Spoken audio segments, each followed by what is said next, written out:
Shashi Deshpande is a renowned novelist in Indian writing in English.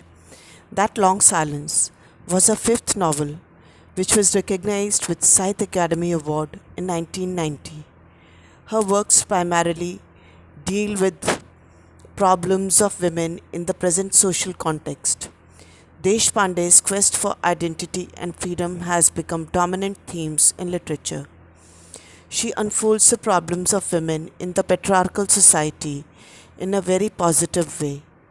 According to her, woman has every right to live her life, to develop her qualities, to take her decisions, to be independent and to take charge of her destiny.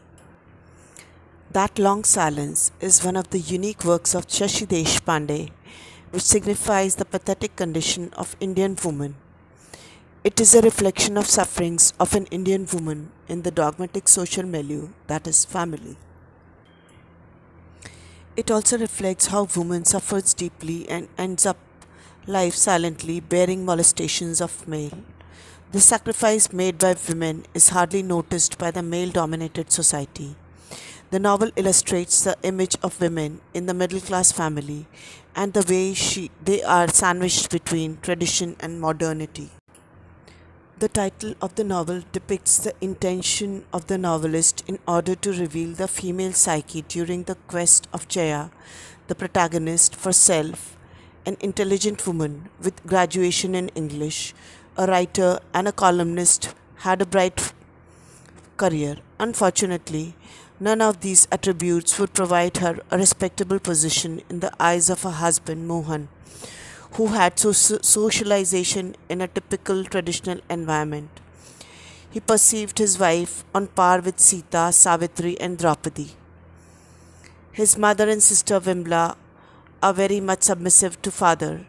The decisions relating to familial and financial matters are taken by the male members of this family. So he wanted his wife to be submissive like them as a homemaker. Jaya's parents and Vanita Mami go on hammering into her that husband is like a sheltering tree.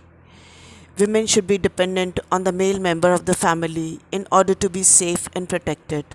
In other words, a woman is undermined, ignoring the fact that she is equal to men in all the spheres of life. Her abilities and strengths are undermined. However, she is inferior to men in patriarchal society.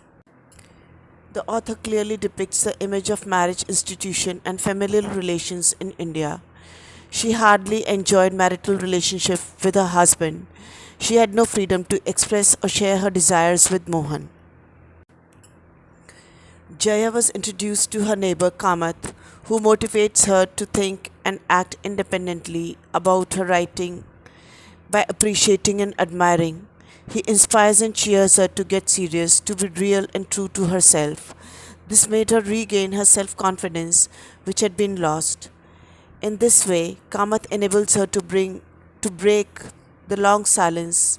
Jaya now resolves to assert her individuality by breaking that long silence, putting down on paper that in her entire 17 years of silence had been suppressed.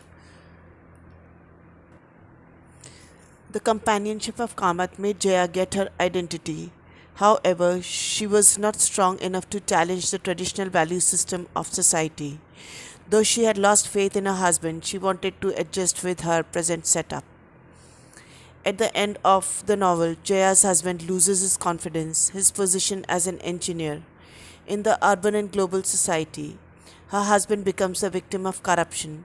During the 17 years of their marriage, Mohan never asks her opinion on any matter, but when an inquiry has been set up against him, he holds Jaya's hand and asks her to support the family through her career as a writer. But Jaya remains silent without knowing what to say.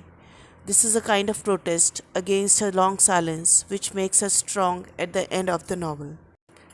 The feminist writings of Indian literature probe into the pathetic situation of women in the male dominated society in general and in the institution of family in particular. In order to establish social harmony, the harmony in the family needs to be established.